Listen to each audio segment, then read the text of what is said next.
Well, hello again everybody. We've got an update for you today on Lizzie's Morris Minor convertible. Now you might remember from a previous video that Liz is having a Minor restored at the West Riding Classic Car Centre, and we've been sending some photos of how that work is progressing. Now I believe the doors are being replaced because the doors that were on there had suffered some previous corrosion and damage, so they're just replacing the whole doors. And there's obviously going to be quite a lot of paint work done on the car, and you can see that there is a fair bit of preparation for that paint work underway at the moment. I believe it may even be getting a full respray.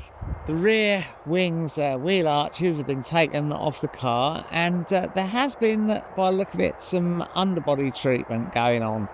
It looks like they're making a proper thorough job of this. It does look like Liz is going to end up with a very nice little classic car by the end of this process. So remember, if you've got an interesting vehicle, car, bike, boat, train, whatever it may be, that you'd like to share with us, then send me some photos or maybe even a little short video to the email address in the description of this video and all our other videos, and we'll feature it in a future viewers vehicle special.